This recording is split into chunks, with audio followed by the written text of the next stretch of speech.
very much, Bernadette.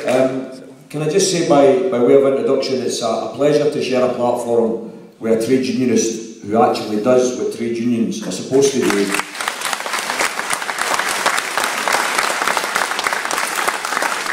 I've known John McAnally for about 25 years, and I know that he's dedicated to fighting for his members' interests, to protect wages, to protect pensions, and to improve working conditions. It's just a pity that we don't have more trade union leaders like John McAnally. To be honest, we would be in a much better position. I also want to make some remarks about Bernadette here, because she's been absolutely relentless in trying to build tonight's meeting. She has campaigned in the streets, she's been distributing the leaflets, she's been on the social media stuff, she's managed to recruit lots of helpers with her personality and her charm. And then of course we had the quirk of quirks, didn't we? A couple of weeks ago, we thought this was going to be free. It turns out there's a football match on tonight. Now, thank goodness it's not on council TV. It might have affected the turnout even more. I had a whole number of people tweeting me today saying, "Tommy, what are you playing at? You need to sack the PA, having a big meeting in the night Celtic are playing in Europe." You know, I'm hopeful. I'm ever the optimist. I hope I'll be able to see them play other games in Europe if they can get through the night. We'll wait and see. I might not be doing well with everybody, by the way, but there you go. Brothers and sisters, I've got to take my hat off to each and every one of you. Wednesday night, and look at the turnout. Look at the turnout, absolutely marvellous. You know, look around you. Because sometimes I think you feel with yourself, oh, am I the only one that thinks it's right that Scotland is free? Am I the only one that thinks that we should run our own destiny? Am I the only one that thinks we've got the courage as a country to stand up and be counted? And I think you're going to realise over this next 4 weeks that not only are you not the only one, but the truth is, the majority of Scotland shares your opinion, by the way. That's what you're going to find out in the 6 4 weeks. The fact that we have reached this stage, and it's neck and neck, is remarkable. Absolutely remarkable. Because what has happened in relation to the British establishment, the multi-millionaires and billionaires, the media, the press, all of those with a vested interest in keeping things the same, they've coalesced together and they've tried to distort this debate. They've tried to frighten you. They've raised every scare story possible. They've thrown the sand in your eyes in the hope that you'll not be able to see right, and you'll not have the courage to stand up for a yes vote on the 18th of September. The truth is, of course, the fact that it is neck and neck shows that it's failed. Think about this, folks. Think about the number of people that have got involved in this debate so far. Tony Abbott.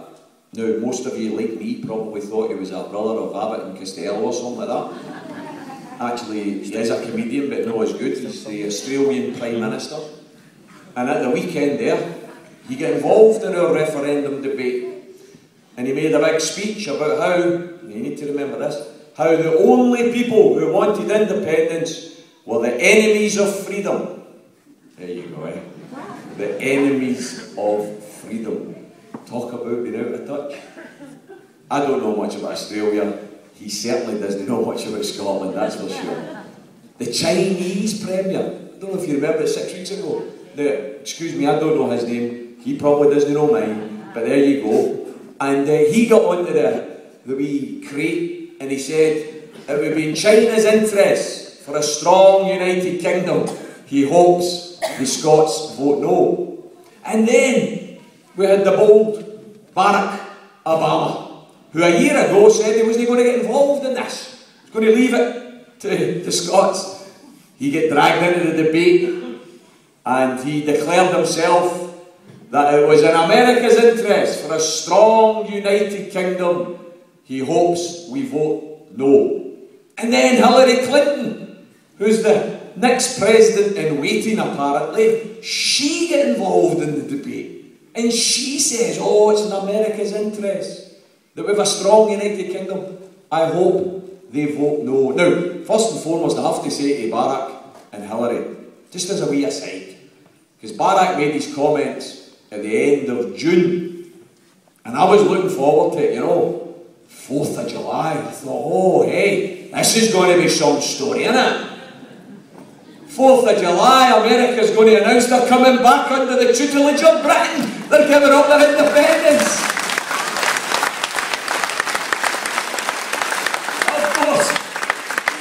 Of course, the 4th of July came around and they all waved their flags. They didn't have Separation Day. They had Independence Day. And they never came back under British rule. I've got to say to Barack and Hillary, if independence is good enough for America, it's good enough for Scotland as well. That's what we say there.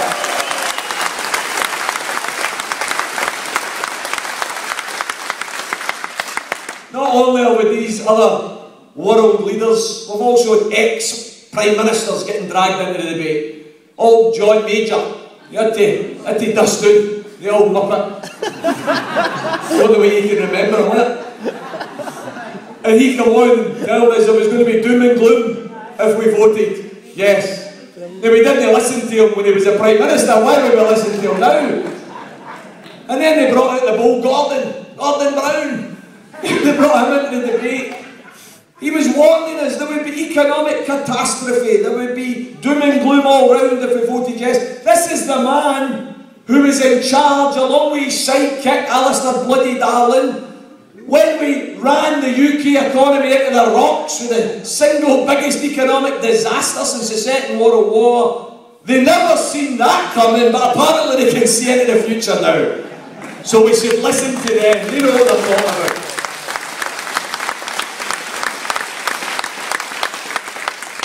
And then, of course, we had the clincher there. The one that's probably going to convince a lot of you to vote no. You're probably thinking, oh, if he's calling for us to vote no, maybe you've got to think about it. Simon Cowell. The bold Simon has come out now, saying he supports a strong United Kingdom. I'm not going to have a go at him. Sometimes wear my trousers quite high as well, so don't want to have a go at the bold Simon. Last week, there was a letter sent to the Times newspaper in London signed by 200 of the most influential in England, sirs and lords and ladies, most of them multi-millionaires, all telling us that we have to stay with the United Kingdom. Brothers and sisters, the reason it's important that we recognise the intervention of all of these people is because, do you think they would be getting involved if they thought they had this in the bag?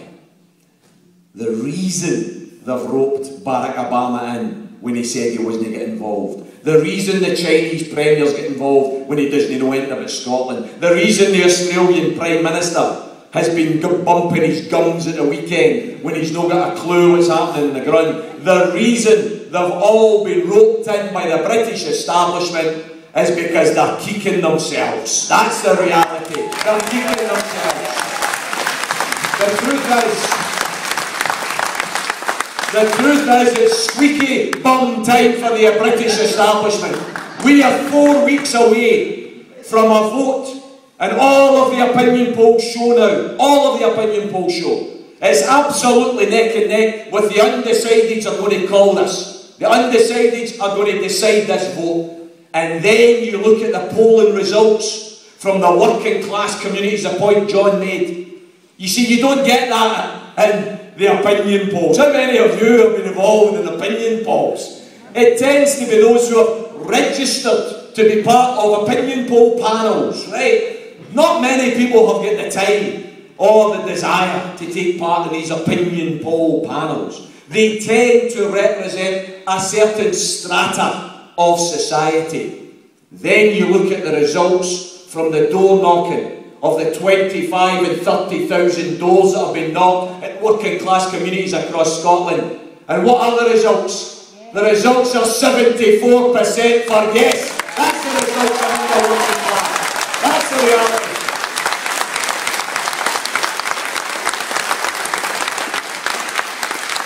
We have to recognise that those who are in a very comfortable economic position, those who are just now living the life of Larry, nothing to worry about, don't know what it is to panic about a lecky bill, don't know what it is like to worry about whether the wains can go on the school trip, don't know what it's like to worry about whether you can afford the holiday. They people, they don't care. They don't want change. But the vast majority of working class people are fed up to the back teeth are struggling. We want change. That's why we're going to vote yes. You see, we've got to say loud and clear here to those in the Better Together, or as I call them, the Bitter Together campaign. They've got a marvellous slogan. I want to look at their slogan. I want to look at their slogan by asking you to consider some statistics.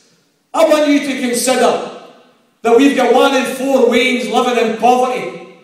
I want you to consider that we've got 4,000 kids in Glasgow every single day relying on food banks to survive. 1 million families across the whole of the UK. I want you to consider 1 million workers, 90,000 of them in Scotland, living on 0-hour contracts, most of them getting paid less than the minimum wage, no known for day to day whether they've got a job. I want you to consider the fact that we've got 1 in 6 pensioners living in poverty and the lowest pensions in the European Union. I want you to consider that we've got the 2nd lowest wages in the whole of the developed world, and yet we work longer hours than any other country in Europe. I want you to consider the fact that we have got the most unequal distribution of wealth in the whole of the developed world. I want you to consider the figure that came out with a high-pay think tank just the other day on Monday. You know what the gap in wages used to be between the top 100 companies' bosses and their employees? In 1998, the bosses used to get paid 47 times more the average worker that actually does the work and makes the wealth. 47 times more, 1998. Damn disgrace. They brought the figures out on Monday. You know what it is now? 143 times to 1. 143 times more wages for the bosses than for the workers. Brothers and sisters, we are living in a society where the British Red Cross, for the first time since the Second World War, is now distributing food parcels in Britain. British Red Cross. We are living in a country that is socially, economically divided, where there is a massive amount of wealth, where we've got huge billionaires. We've got more billionaires living in Britain than any other country in the world. And yet, we're told by the Better Together campaign, UK OK. Brothers and sisters, it's no OK for me. It's no OK for the kids surviving in food banks. It's no OK for those disabled citizens that have been forced to come off benefits because of their harassment, many of them driven into early graves. It's no OK for those lone parents who have been scapegoated as the economic problem instead of the rich and the wealthy that don't pay their bloody taxes. It's not OK for working class people who for 12 years now have suffered a fall in their living standards. It's not OK for working class people like pensioners and low paid workers to be made to pay for the mistakes and the greed of the rich. Austerity, what is austerity? Austerity is punishing the poor for the mistakes of the rich. That's what austerity is. And what we've got to say,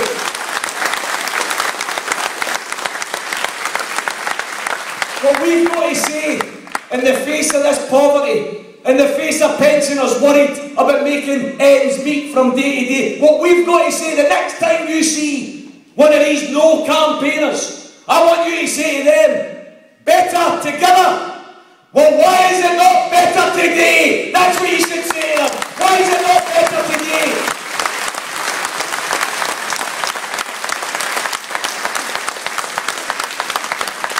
A no vote in this referendum, brothers and sisters, a no vote is not about the status quo.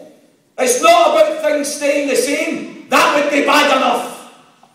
A no vote in this referendum is about making things worse. Don't believe me?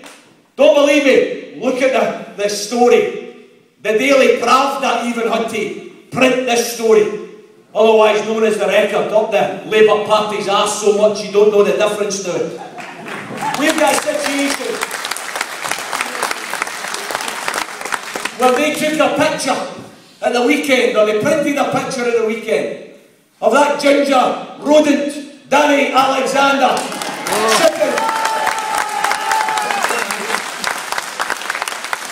sitting in his limousine with his dossier open. And what did the dossier say? The dossier says, as part of the £83,000 million worth of cuts package that they've already announced, it's not all been implemented yet. There's only 40% been implemented. There's another 60% to come.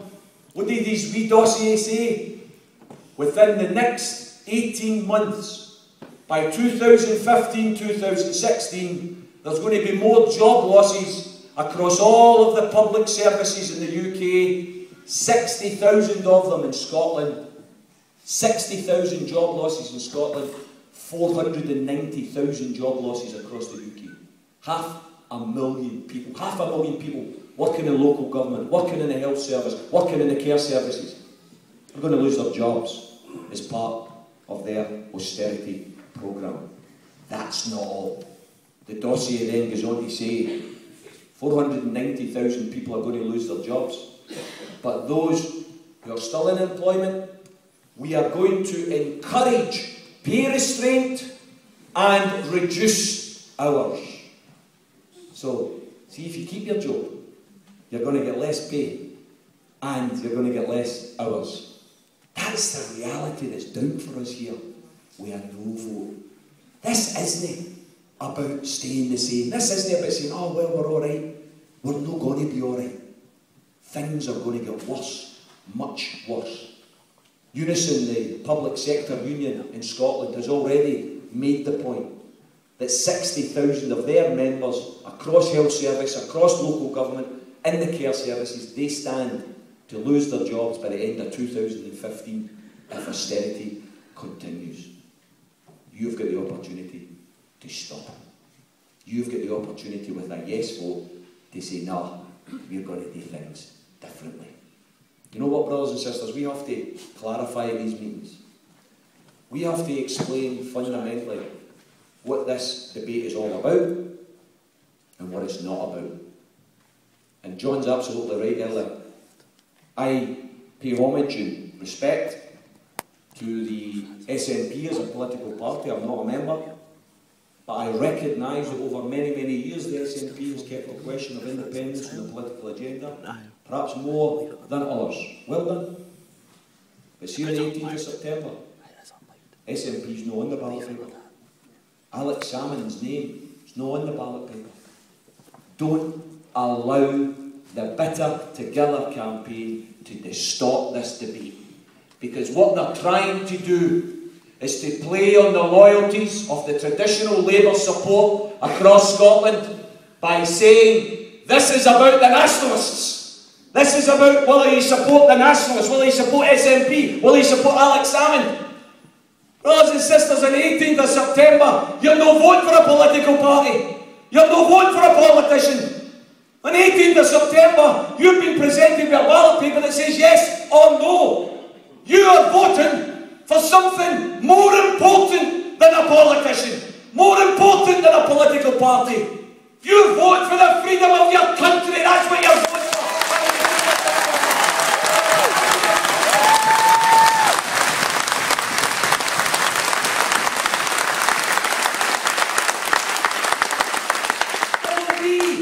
There will be a Scottish election in 2016. In May of 2016 there will be a Scottish election, at which time each and every one of us can choose from the political menus that will be on offer, and we can choose which vision of an independent Scotland we would like to see realised in our lifetimes.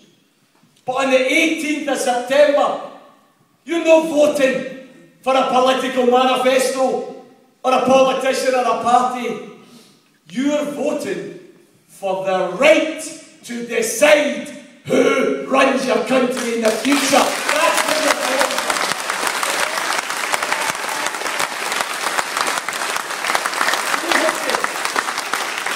We have to explain this at every turn. I read a story I read of the day, and it was all about the nationalists want this and the nationalists want that. It's not about what the nationalists want. It's about what Democrats want. It's about what socialists want. It's about nationalists as well. But it's about the whole of Scotland. Brothers and sisters, that's why I say at these meetings, this whole debate is about freedom. Freedom. And some people, I can see it sometimes at meetings, you know, people think, oh, Tommy, they're on the sherries. He's been listening to that Braveheart CD all the way. Why is he not wearing his kilt and where's the claymore? You know, I can see it. We're not exactly in prison, Tommy. We're not in shackles or chains, or we're not even in handcuffs. And I know a thing or two about being in handcuffs.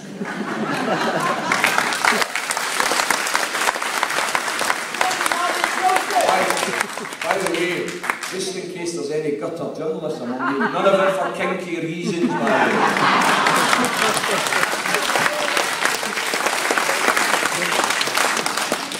But you know what? We're in political handcuffs, brothers and sisters. Political handcuffs. You know why? Since 1951, think about this, since 1951, this wee country, Scotland, has rejected the political creed of greed. This wee country, Scotland, has rejected the political manifesto that dictates the way to motivate the working classes, pay them less and get them to work longer, the way to motivate the ruling classes to give them bigger bonuses and tax cuts.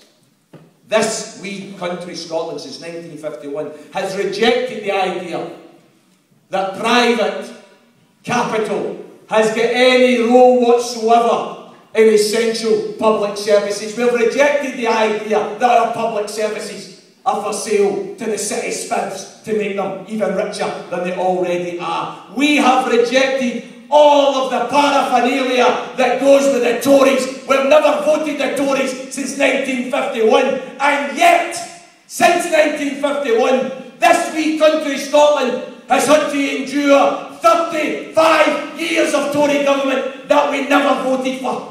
People like Thatcher, people like Major, people like Cameron. And let's be clear about what we mean here. We mean people like Thatcher, who set out to destroy this country, who set out to destroy our shipbuilding, our steelmaking, our mines, our communities. How many of you have travelled across former mining communities that used to be booming, that used to have full employment, that used to be full of aspiration, that didn't know what heroin was until Thatcher and her crew got a hold of the economy?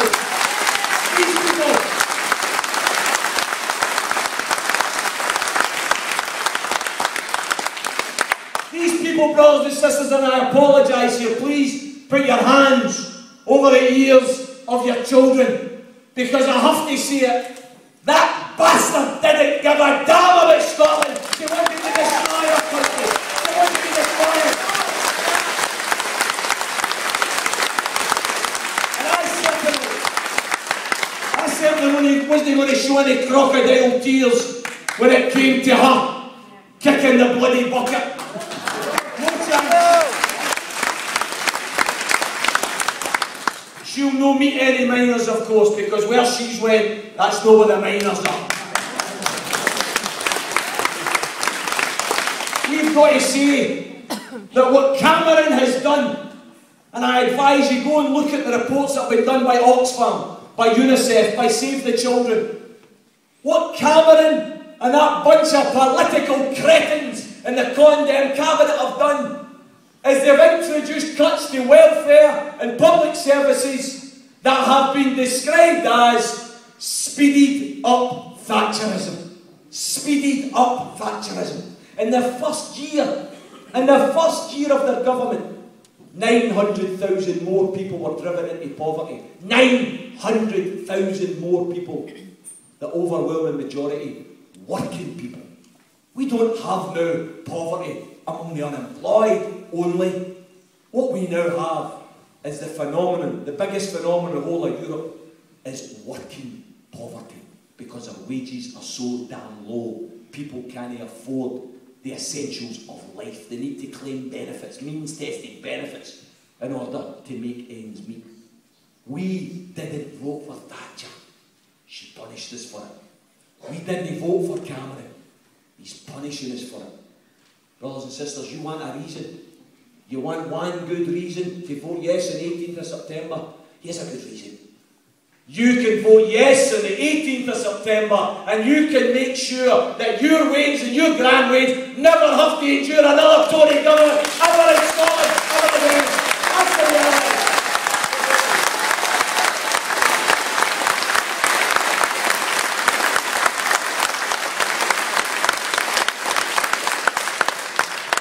Discuss tonight several other reasons, and we will do. But please bear in mind, if you're arguing in the pub or you're arguing in the workplace, you're arguing in the house, and you're looking for one good reason to vote yes, it's because you'll consign these people to the panda status that they've got already. There's more pandas in Scotland than there is Tory MPs. That's the reality. And that's the way it stays.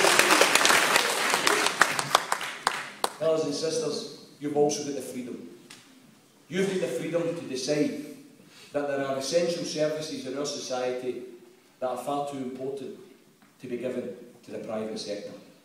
The National Health Service is the single most important service that we have. In England, as a result of the Health and Social Care Act 2012, 455 pages, first 2 pages remove the 60-year-old commitment to provide free and universal health care to the citizens of England. The Secretary of State of Health in England no longer has that legal obligation. It's gone. They are now introducing a new system of health care in England.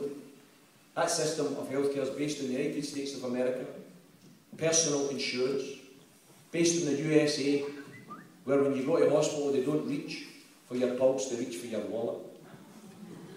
They have now invited 60 different private companies to bid for the provision of healthcare. PricewaterhouseCoopers, Royal Bank of Scotland, Virgin Money, Blue Circle Cement. What do they know about healthcare? Bugger all. What do they know about making money? Plenty. They've been invited to tender for cancer care services, for elderly care, for children's care. That's what's happening to the health service in England right now. Why do you think they've started? Anybody that pays any attention to the social media, you don't get this in the mainstream media. Across the whole of England, there's been Jarrow-style marches started. Hundreds of thousands of ordinary people in England are now marching to London. The way they did in the Jarrow marches against unemployment, they're now marching to save the health service because it's been privatised. Brothers and sisters, see if you think a no vote is going to mean anything other than the privatisation of our health service, then you're living in a different planet. We wouldn't be able to defend our health service from privatisation if we vote no. Why?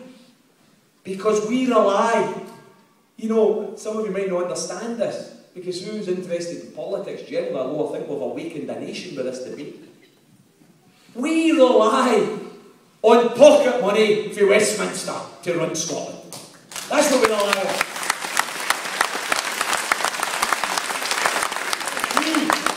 We go to Westminster and we say, listen, we need some money so that we can run our health service, education, transport, local government, and Westminster gives us some money. And for the last 5 years, they've given us less money. That's why there's loads of cuts. That's why there's community centres closing. That's why elderly care services are going to reduce. See if we vote no on the 18th of September, and they've privatised their health service, and we go down and say, hey, by the way, we need some of their money because we want to keep our health service public. Do you honestly think that bunch of political cretins down there are going to say, no problem, oh, they want to keep their health service public, oh, no problem, ah, here you go. You must be our friends if you think that, because that's what the Bitter Together campaign's trying to get you to believe, that there'll be no problem, the health service will be safe. Brothers and sisters, it's NHS critical. That's the reality. Go online, look at Professor Alison Pollock's videos. Go online, Dr. Philippa Whiteford, cancer consultant for over 30 years. Go and listen to what these people, experts in the field, are saying. Within 5 years of a no vote in Scotland, the health service will be unrecognisable. Within 10 years, it will be privatised. That's the reality of a no vote. You've got the freedom to stop it.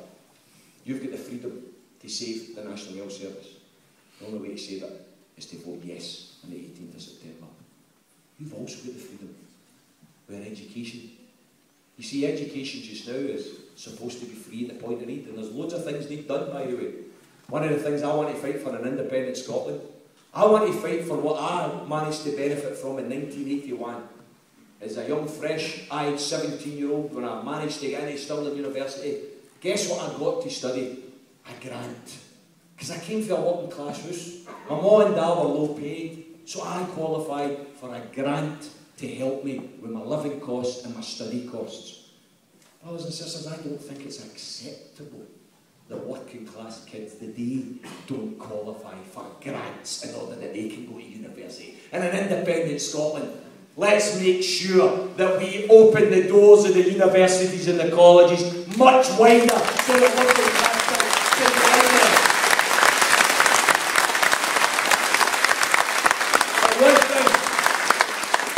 But one thing we have resisted here in Scotland is upfront tuition fees. In England right now, you come from a working class family, you want to go to university, you better find £9,000 a year. A year. You want to do a 4-year degree in Scotland? Have you got to spare £36,000 to send your way to university? Because that's what you'll need. Again, think about this. Think about this. We vote no. And then we go down to Westminster and say, hey, by the way, we know you've got upfront tuition fees and all that. And we know they've increased, because it's expected to increase in 2 years, to £11,000 per student.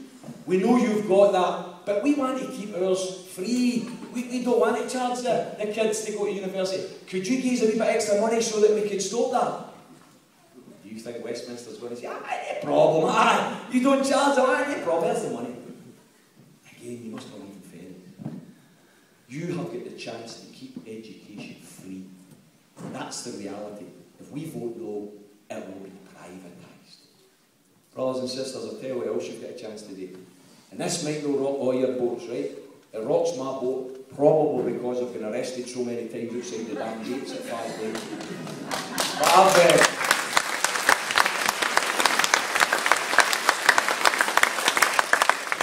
I've got a particular interest in trying to make sure that Scotland makes its mark on the planet as a country of peace.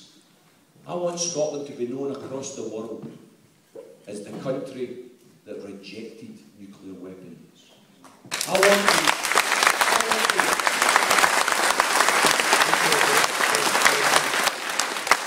I want to have a country, brothers and sisters, where we question this everyday fiasco, the hypocrisy of Live Aid, Band Aid, UNICEF appeals to the opening of the Commonwealth Games, the march to end poverty. Remember it? Make Poverty History 2005 in Edinburgh. You've got all the superstars cutting their fingers. A kid dies every 4 seconds. Why?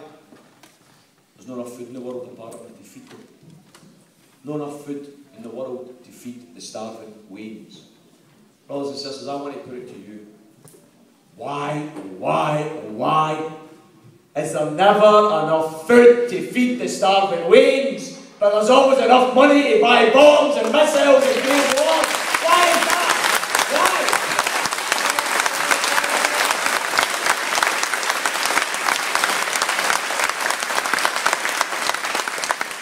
Wouldn't it be something for us to be proud of as a nation if on the 18th of September we vote yes and we declare to the world that we think it's much more important to spend billions of pounds on schools and hospitals and doctors and nurses, not a nuclear weapon, not a nuclear weapon.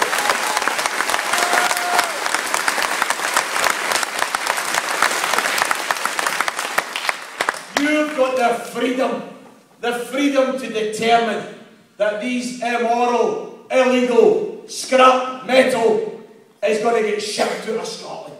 And by the way, I don't want, the MOD's done a feasibility study, I don't know if you're aware of this, they've done a feasibility study, they looked into the possibility of storing, trying it in Portsmouth, and they concluded that the collateral damage was too high to risk it.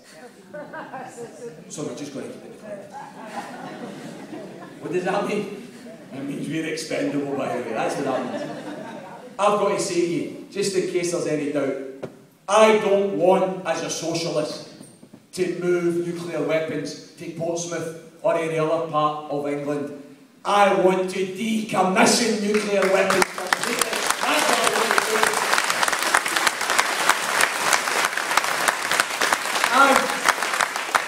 And in the interim period, and I apologise to John here because I know where he stays. In the interim period, I know where we'll store nuclear weapons awaiting their decommission. There's a big river called the River Thames with a big house. Let's put it down in the House of Parliament. Let's do it there.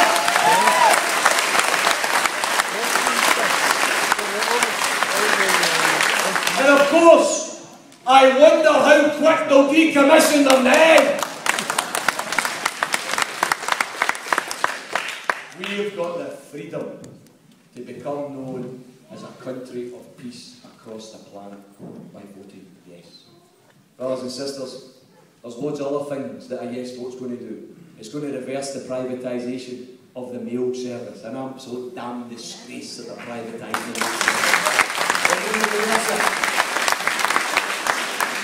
There's a commitment to the introduction of a living wage instead of the poverty minimum wage. Think about this, think about this. How many more years are we going to continue to subsidise these multi-billion-pound corporations like your Asda's and your Tesco's and your Morrison's, who all pay poverty bloody wages to their workers while they're making billions in profit, and who picks up the tab? You do.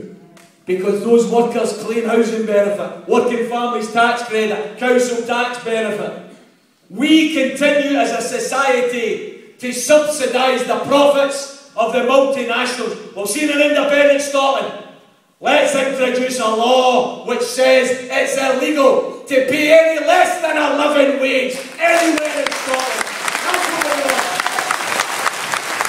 And by the way, not only are we going to outlaw poor wages in Scotland, we're going to outlaw zero-hour contracts in Scotland as well. That's what we're going to do. It makes economic sense, by the way.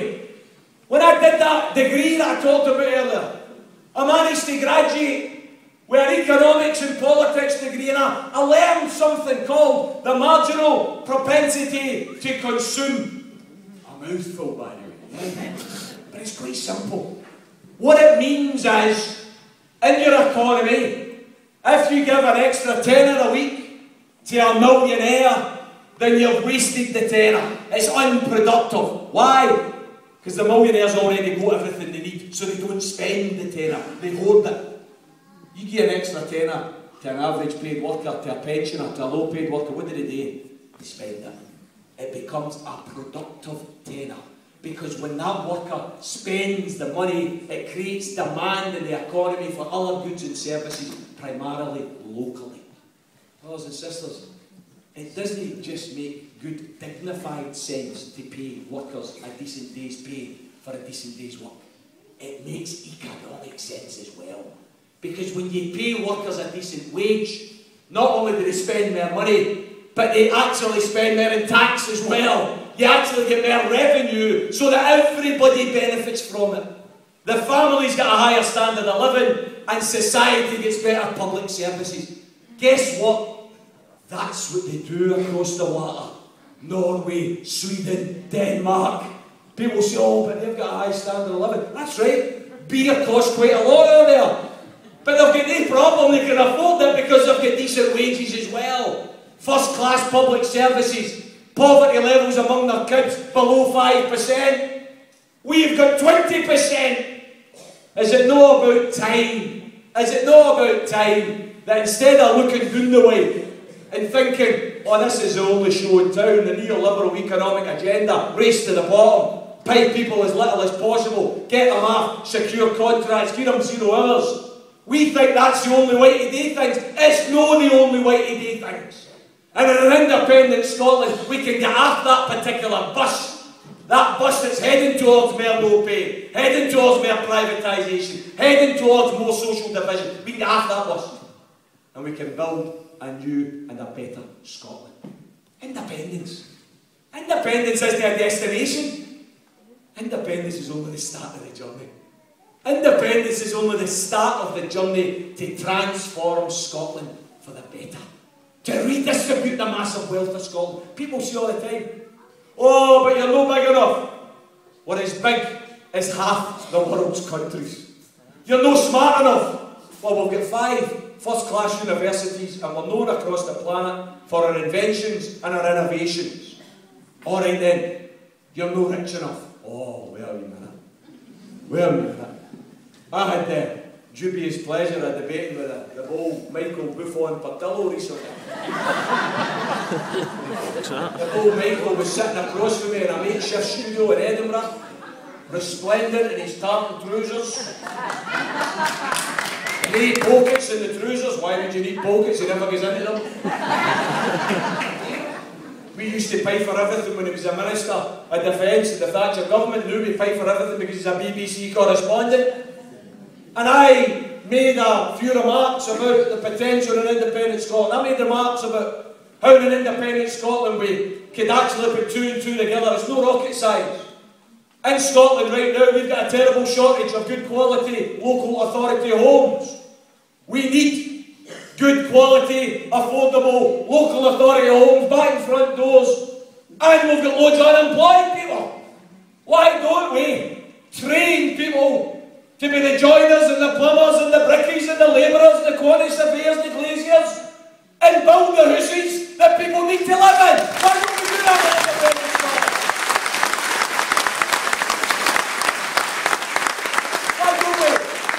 Why don't we in independent Scotland tackle the scandal of average school classes in excess of 30, 35? I remember going to Fettes College. Some of you may have went there yourselves. Doubt it, but you know, if you can afford 25 grand a year, you might have went there. The most exclusive private school in Scotland, one of the most exclusive private schools in Britain. That's where the warmonger, war criminal Tony Blair got educated. I was invited when I was an MSP. I now know what the Elephant Man felt like because I was pulled in there as a circus act, obviously. Among the ruling class wains, they wanted to see what a socialist looked like. And they listened to me talking about an independent socialist Scotland. They listened politely, and then this one wee laddie pees on up, you know. Mr. Sheridan, isn't it the case? An independent socialist Scotland, you intend to close down Fettes College. And I looked at him and I said, listen son, I've just spoke to your director. He's told me that you all have a curriculum choice of 44 subjects. Every language, every science, every subject you want. You've got a maximum class size of 15. You've got an individual tutor allocated to you. You've got sports fields that would be the envy of a Premiership football team. Closed down fetus? Not at all. In an independent socialist Scotland, we're going to open up fetus so that all of us can get the chance to actually educate. That's what we want to do.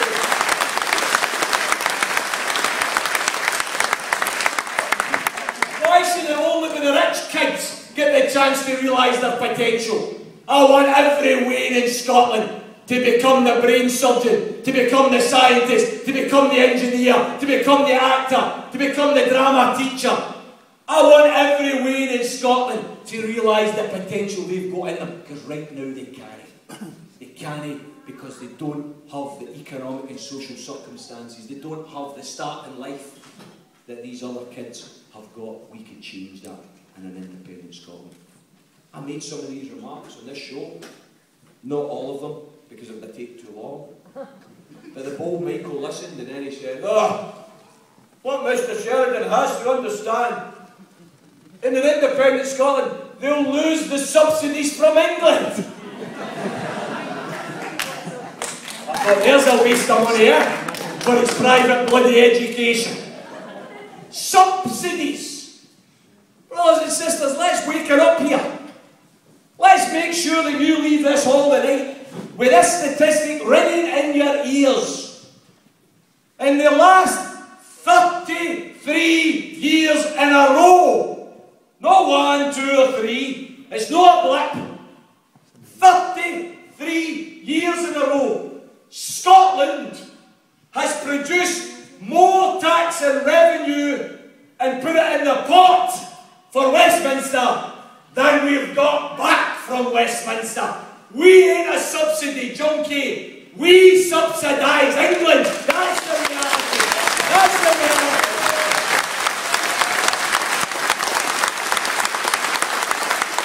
By the way, just in case you doubt it, see if we were subsidy junkies, do you think they'd want to keep us? The Westminster crew need Scotland. A, for our revenue, our oil and our gas revenue in particular, and B, to dump the nuclear weapons on us. Brothers and sisters, in the last 5 years alone, last 5 years, if Scotland was able to keep the tax and revenue that they generated instead of relying on the handout we get to Westminster, Scotland would have had to spend an extra £8,300 million, £8.3 billion in the last 5 years alone. Cuts? Who needs cuts? Who needs cuts when you've got that type of revenue? That's the potential we've got. We've got the potential, £1,200 a head per person. We generate more in tax and revenue compared to England. We have got the potential to be one of the richest nations on the planet. It's important, as John says, that once we get independence, we don't keep things the same. We do what that shower of charlatans, cowards, you couldn't find a shower with a spine to attach itself to during the last 13 years of the Labour government. We'll do what they refused to do in 13 years in power in independent Scotland. We'll make sure that there's not one single pensioner anywhere in Scotland dies prematurely of hypothermia because they can't afford to heat their houses.